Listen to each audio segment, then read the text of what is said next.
This video is brought to you by 3, bringing you 4G at no extra cost.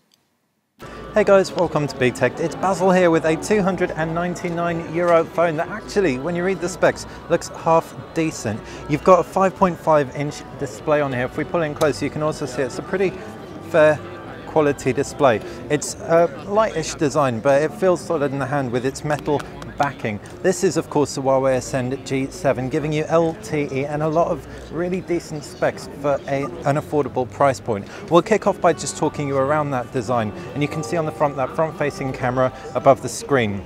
It's not a full HD screen, it's a 720p panel. On screen, capacitive buttons. To the right hand side of that, you can see a volume rocker, a power button, micro SIM and a micro SD card. If you look at the base, there's a micro USB connector, no buttons to the left hand side, and at the top it's that 3.5mm headphone jack. Flipping it around, you've got a 13 megapixel rear facing camera, that metal backing like we said, and a flash. It's got a 3000 milliamp battery inside. Huawei's Emotion UI has also been redrawn. It's the same overall theme, but when we pinch out we can see we don't get an overview of displays. Instead we get this sliding panel akin to stock Android and Samsung's new TouchWiz user interface.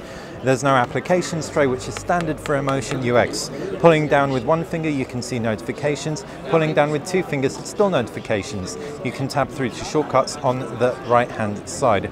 There have been a few key elements that have been added in. So for example, if we open up our messaging and we open up a message, we can pull down from right here and it will reveal some key options. So the user interface has been considered, and anyone who maybe has experienced a Huawei device in the past and hasn't loved it may want to give this new look and feel a try. From our first impression, this is literally the first time we've used this device. It does feel a lot smoother, a lot cleaner, and like the iconography looks a lot better. As far as how the phone feels in the hand, it's quite a hollow device. It doesn't feel too heavy and it doesn't feel too big. 5.5 inches is the same size as the LG G3, for example, and it doesn't feel much more cumbersome than that, although it lacks a degree of the refinement because the sides here are very, very sharp.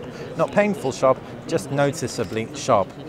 Like we said when we opened the video, this will give you LTE up to 150 megabytes per second. With 16 gig of internal memory and 2 gig of RAM, as well as micro SD expandability, this really does measure up to a lot of flagships out there, but despite that will come in at that €299 price point. Hopefully you've enjoyed our hands-on video with the Huawei Ascend G7. If you've got any questions about it, fire them in the comments section below. As soon as we get it in, we'll put it through its paces and tell you how it stacks up. Thanks for watching.